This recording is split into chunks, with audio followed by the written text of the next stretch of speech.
오늘 말씀의 제목은 남의 불행을 기뻐한 자의 최후라는 제목입니다. 남의 불행을 기뻐한 자의 최후입니다.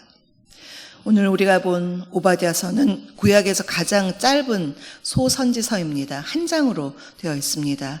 21절까지 되어 있는 짧은 소선지서인데요. 오바댜 선지자의 이름의 뜻은요, 여호와의 종, 여호와를 예배하는 자라는 뜻입니다. 그가 어떤 사람인지 그리고 어떤 시대에 살았는지 더 이상 우리가 여기서는 알 수가 없는데요.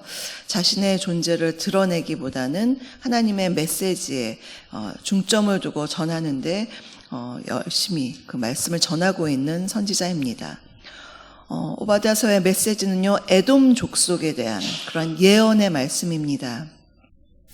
에돔이 어떤 민족이죠? 에서의 후예입니다. 에서의 형제, 에서와 야곱이 있었죠. 이삭의 자녀들. 그 에서의 후예가 바로 에돔인데요. 그래서 에돔과 유다 자손은요, 형제 관계입니다. 근데 그들 사이에는 분쟁이 있었습니다. 그 분쟁은요, 그 거슬러 올라가서 리브가의 뱃속에서부터 시작이 되었죠. 뱃속에서부터 에서와 야곱이 싸우는 그것부터 시작이 되더니 그 후손들까지 이렇게 사이가 안 좋았습니다. 야곱이 이제 에서의 장자권을 빼앗았을 때 그 분쟁이 조금 더 심화되었고요. 후손들도 계속해서 이제 전쟁과 적대적인 관계로 있었습니다. 본문 1절을 보시면 오바댜의 묵시라는 말씀으로 시작하죠. 하나님이 당신의 그 백성을 괴롭힌 에돔을 심판하시겠다는 말씀입니다.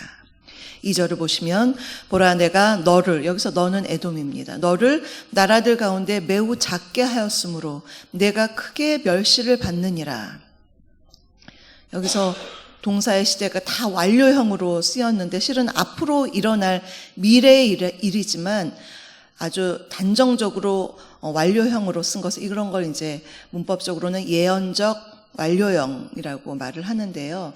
하나님께서 반드시 이룰 것은 아주 끝낸 것처럼 이야기합니다. 내가 크게 멸시를 받느니라, 받았다라고 말씀합니다. 여기서 좀 재미있는 표현 하나 보면요. 맨 마지막에 있는 멸시를 받느니라, 이 원어가 어디에 쓰였냐면 예전에 에서가 장자의 명분을 가볍게 여겼다라는 말씀이 있거든요. 창세기 25장에 가볍게 여겨서 그냥 그 붉은 팥죽에 장자의 명분을 팔죠. 거기서 가볍게 여겼다, 무시했다, 멸시했다, 그 단어가 바로 이 단어입니다. 그때 하나님의 장자의 명분을 멸시하고 가볍게 여기더니 네가 이제 다른 나라들 가운데 멸시받는 나라가 된다. 그런 표현입니다. 실제로 역사 속에서 주전 312년에 에돔이 멸망하죠. 에돔의 수도가 다른 족속에게 넘어가고 에돔의 그 남아있는 사람들은 팔레스타인 남쪽으로, 이두메아 쪽으로 이제 쫓겨가서 하나님의 예언이 성취되었습니다. 그럼 죄송합니다. 이 모습을 보면서 오늘 우리에게 주시는 하나님의 메시지는 무엇일까요? 첫째로, 교만한 자에게 하나님의 진노가 임합니다. 교만한 자에게 하나님의 진노가 임합니다. 에돔의 심판 이유는 첫 번째가 그들의 교만입니다. 3절을 보시면요, 너의 마음의 교만이 너를 속였도다. 하나님이 너무나 싫어하는 이 교만, 그거로 똘똘 뭉친 에돔 족속은요, 먼저 좀 특징을 말씀드리면 에돔은 붉다라는 뜻을 가지고 있습니다. 에서 자체가 태어날 때 좀 붉은 사람이었죠. 그래서 에서가 되었고, 또 그가 장자권을 팔 때 그 붉은 죽 먹게 하라, 뭔가 에서는 붉은 것과 연관이 되어 있는데 지금 에돔 나라가 위치한 지형의 색이기도 합니다. 에돔은 붉은색을 띤 흙과 울퉁불퉁한 바위와 산으로 둘러싸인 아주 천혜의 요새 속에 있었던 나라입니다. 혹시 성지순례 하신 분들은 페트라 아시나요? 굉장히 붉은 그런 높은 그런 바위들이 있고 울퉁불퉁한 그런 곳이 바로 이 에돔이 있었던 그런 땅이었는데요. 정말 천혜 지형학적인 그런 장소이죠. 이것이 에돔의 교만이 되었습니다. 우리는 아무도 못 건드린다, 이러한 생각을 가지고 있었던 거죠. 그랬더니 4절에서 주님이 이렇게 말씀하십니다. 내가 독수리처럼 높이 오르며 별 사이에 깃들일지라도, 한마디로 너희가 기고만장하고 교만해봐야 내가 거기에서 너를 끌어내리리라. 교만한 것 내가 참지 않겠다, 주님께서 말씀하십니다. 에돔의 교만은요, 지형학적인 것 말고도 물질적으로도 풍부해서 물질적인 교만도 있었습니다. 그랬는데 6절에서 하나님께서 그 에돔의 감춘 보물까지도 다, 부귀영화뿐만 아니라 감춘 것까지도 다 수탈당하게 하겠다, 그렇게 말씀하시고요. 또한 에돔은 다른 동맹국들이 많아서 아주 그 동맹국으로 인해서 어깨가 으쓱한 그런 교만이 있었습니다. 우리를 다 도와줄 거야, 이렇게 생각하면 믿는 구석이 있는 거죠. 그런데 7절 보시면 하나님이 이렇게 말씀하십니다. 너와 약조한 모든 자들이 다 너를 쫓아 변경에 이르게 하며 너와 화목하던 자들이 너를 속여 이기며, 이렇게 계속 말씀하시는데, 한마디로 동맹국들에 의해서 너희가 쫓겨나는 신세가 된다. 믿었던 그런 사람들에게 제대로 발등 찍히는 그런 격이 된다 말씀합니다. 또한 무엇보다도 에돔 사람들은요, 지혜로 유명했습니다. 예로부터 지혜자로 명성을 얻었는데요. 욥의 세 친구 가운데 엘리바스, 가장 처음 언급된 그런 연장자가 바로 이 에돔에 있는 대만 사람 엘리바스입니다. 그러니 지혜롭다, 우리는 참 지혜로워, 그것이 이들의 프라이드가 되었습니다. 그런데 8절에서 에돔에서 지혜 있는 자를 멸하며 에서의 산에서 지각 있는 자를 멸한다고 주님께서 말씀하십니다. 너희 지혜 그거 자랑해봐야 소용없어.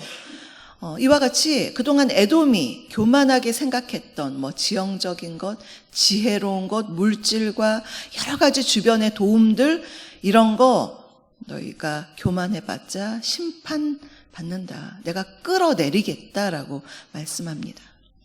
주님은 교만한 자를 물리치시고 겸손한 자를 가까이 하신다고 했습니다. 이러한 말씀을 보면서 하나님이 정말 교만을 싫어하시는구나. 그래서 우리 안에서 자꾸 좀 자랑하고 싶어하고 나를 드러내고 싶어하고, 나를 드러내지 않으면 자꾸 다른 사람을 깎아내리고 싶어하는 그러한 마음들, 우리가 정말 경계해야 되겠죠. 주님이 정말 싫어하시는 것이 교만입니다. 그래서 더욱더 우리가 십자가 앞에 나를 낮추고 겸손히 하고 주님을 더 가까이 할 때 주님께서 오히려 높여주시고 우리를 가까이 해주십니다. 그래서 늘 겸손을 따르시는 저와 여러분 되시기를 간절히 바랍니다. 둘째로 형제의 불행을 기뻐하면 자신도 불행해집니다. 형제의 불행을 기뻐하면 자신도 불행해집니다. 다른 사람의 불행을 안타깝게 여기는 사람이 있는가 하면 다른 이의 불행이 나의 행복이다, 오히려 그것을 바란다, 이건 정말 악한 마음이죠. 지금 에돔 족속이 그런 족속이었습니다.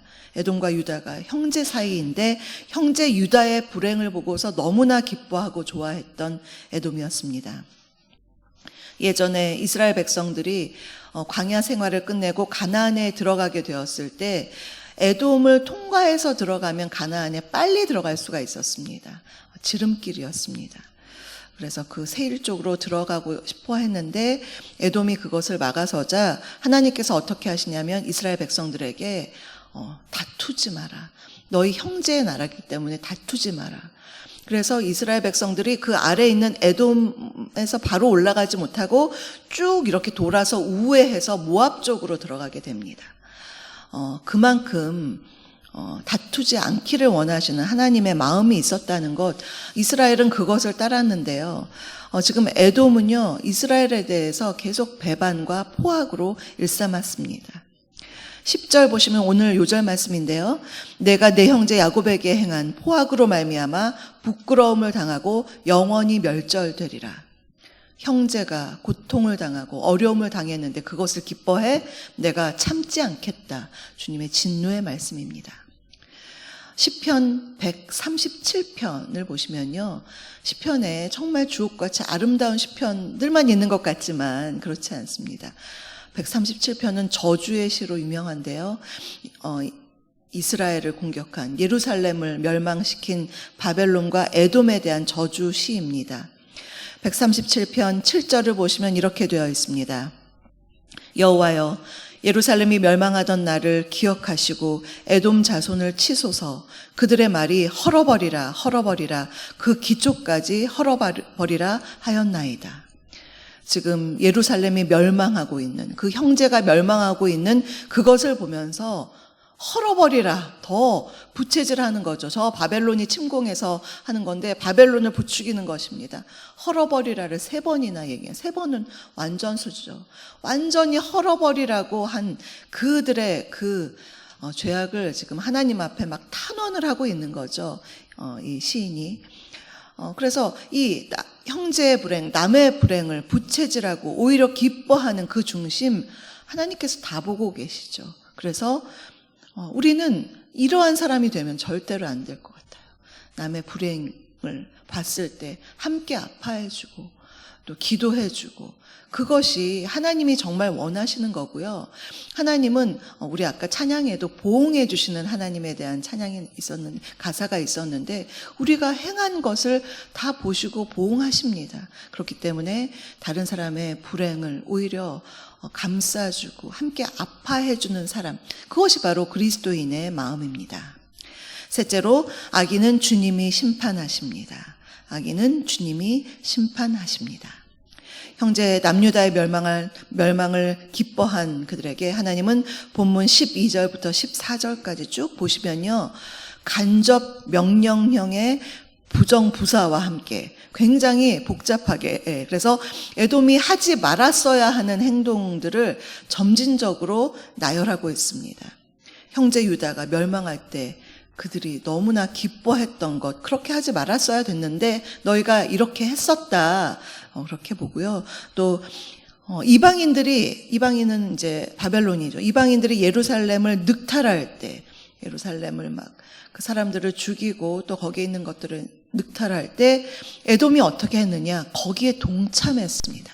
구경만 한 것이 아니라 자기들도 쫓아가서 형제 것을 빼앗느라고 난리가 났었던 것이죠.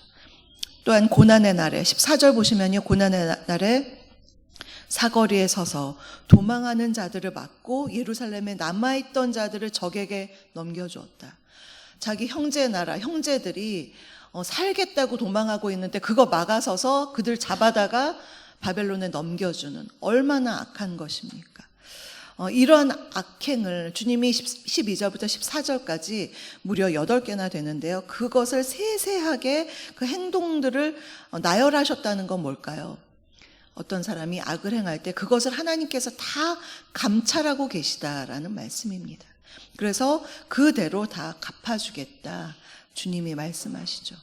그래서 누군가 우리에게 악을 행했을 때 우리가 미워하거나 또 원수를 갚지 말라고 주님이 말씀하시는 건, 우리가 다른 사람을 미워하는 건 어떤 거냐면요, 예를 들면 미워하는 마음이 내 마음에 싹트기 시작하면 이제 뱀에 물린 거나 마찬가지입니다. 뱀이 물리면 어떻게 되죠? 몸에 독이 퍼져나가죠. 그래서 우리가 다른 사람의 그 잘못, 그 사람이 나를 공격하고 미워하고 그것 때문에 내 마음에 미움이 싹트는 건 독이 퍼져나가는 것입니다. 내가 죽는 것입니다. 그가 아니라 미워하면 내가 죽는 거예요. 그런데 우리가 용서하는 거는 뭐냐면 내 몸에서 독을 빼는 겁니다. 뱀의 독에 물리면 독을 빼는 게 가장 우선이죠. 용서하는 것은요, 그를 위한 것이 아니라 바로 나를 위한 거예요. 내 몸의 독을 빼는 것입니다. 그래서 누군가 나에게 잘못했을 때 내가 그를 원수를 갚으려고 쫓아가는 것, 그것은요, 뱀에 물린 채로 사람 죽이겠다고 쫓아가다가 어떻게 되죠? 내 몸에 그 미움과 그것이 퍼져서 내가 죽는 것입니다. 하나님이 갚아주시는 것, 우리는 그것을 믿는 사람들입니다. 그래서 억울한 일 당할 때 내가 대응하지 않고 그냥 이 일을 하나님 앞에 그냥 꾹 참으면 그건 나에게 화병이 됩니다. 주님은 그렇게 말씀하지 않으셨어요. 시편에 있는 많은 시인들의 모습처럼 억울한 일 당하고 이렇게 미움을 받고 했을 때 주님께 다 일러 바치면 됩니다. 하나님, 제가 이러한 일을 당했습니다. 너무 속상합니다. 괴롭습니다. 하나님 앞에 우리는 기도해야 합니다. 그것을 다 주님께 아뢰면 이게 독이 빠져나가는 것입니다. 그래서 기도가 되게 중요해요. 그러고 나면 주님께서 주시는 평강을 주시고 그것은 그 이후의 일은 주님께서 하신다. 주님이 말씀하셨습니다. 오늘 우리는 형제 나라인 남유다의 멸망을 기뻐하며 거기에 동참했던 에돔에 대한 하나님의 준엄한 심판을 보았습니다. 교만한 자에게 하나님의 진노가 임하는 것을 보았고, 또 형제의 불행을 기뻐하면 자신도 불행해진다는 것을 알았고, 악인은 주님이 반드시 심판하신다는 것을 우리가 함께 보았습니다. 오늘 말씀을 우리가 생각하면서 언제나 하나님 앞뿐만 아니라 사람들에게도 늘 겸손한 사람, 또 다른 사람의 불행에 기뻐하는 것이 아니라 오히려 함께 아파하고 고난에 동참할 수 있는 그런 마음이 예수 그리스도의 성품에 동참하는 사람입니다. 주님 닮아가는 사람입니다. 그래서 그러한 마음을 지니고 날마다 우리 주님 닮아가시는 저와 여러분 되시기를 주님의 이름으로 축복합니다. 오늘의 말씀을 생각하시면서 찬송가 303장을 부르시겠습니다.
지금은 우리 주 예수 그리스도의 은혜와 아버지 하나님의 그 크신 사랑하심과 성령님의 내주교통 충만케 하심이 교만하지 않고 언제나 겸손하며 다른 이의 아픔과 고통을 위로하는 사람, 주님의 성품을 닮아가는 사람이 되기를 간절히 소망하는 사랑하는 우리 성도님들 머리 위에와 그 가정과 일터 위에 우리 주사랑교회 위에 지금부터 영원토록 함께 하옵시기를 간절히 축원하옵나이다. 아멘.